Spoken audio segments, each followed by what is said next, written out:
बिस्मिल्लाहिर्रहमानिर्रहीम। अस्सलाम वालेकुम। My self Dilawar Khan. इंशाल्लाह आज हम डिस्कस करेंगे first year chemistry chapter number 2 lecture number 3। The name of topic is mass of electron. हमने इलेक्ट्रॉन का मास फाइंड आउट करना है। वो किस तरह से फाइंड आउट करना है उसको हम देखते हैं। हमारे पास एक रेशो होती है जो कि ऑलरेडी डिफाइंड है, that is charge to mass ratio 1.7588 multiply by 10⁻11 coulomb पर केजी। कूलम रिप्रेजेंट करता है चार्ज को, किलोग्राम यूनिट बनता है मास का।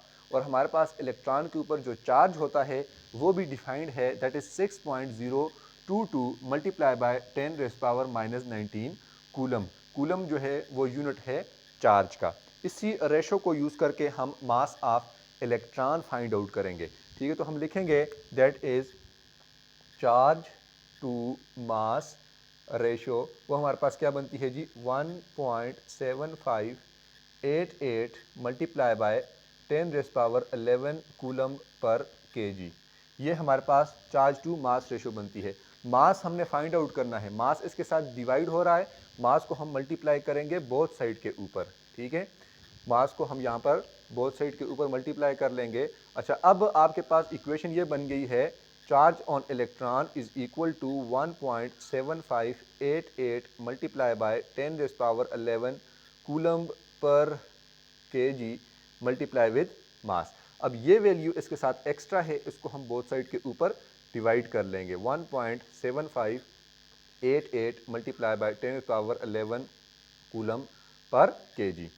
यहाँ से ये कैंसिल आउट हो जाएगी और यहाँ पर ये डिवाइड हो जाएगी। 1.7588 मल्टीप्लाई बाय 10⁻11 कूलम पर केजी।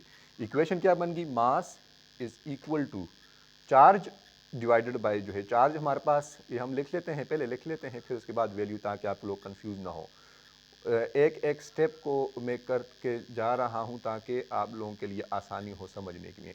ठीक है, तो मास इज इक्वल टू, अब चार्ज ऑन इलेक्ट्रॉन हमारे पास मालूम है 6.022 मल्टीप्लाई बाय 10⁻⁻19 कूलम। तो लिख लेते हैं 6.022 multiply by 10⁻⁻19 coulomb divided by mass क्या है जी, सॉरी हमारे पास जो वैल्यू है ये वाली चार्ज टू मास रेशो में ये 1.7588 मल्टीप्लाई बाय 10⁻11 कूलम पर केजी।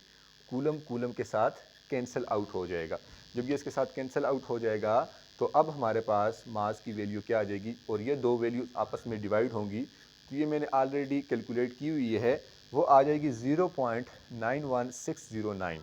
ठीक है, 0.91609 मल्टीप्लाई बाय 10⁻⁻30, और यूनिट कौन सा आएगा, किलोग्राम का आएगा, क्योंकि कूलम कूलम के साथ कैंसिल आउट हो गया है। ठीक है, अच्छा, अब ये वैल्यू जो है वो कुछ इस तरह से परफेक्टली अरेंज नहीं नज़र आती। पॉइंट को हम डिजिट्स ज़ीरो के अलावा डिजिट्स में अगर करेंगे, पॉइंट को हम राइट साइड पर ले आएंगे, एक डिजिट पीछे कर लेंगे तो कुछ वैल्यू जो है वो अरेंज हो जाएगी ना। 9.1609 मल्टीप्लाई बाय 10 रेस्ट पावर क्या हो जाएगी, -31।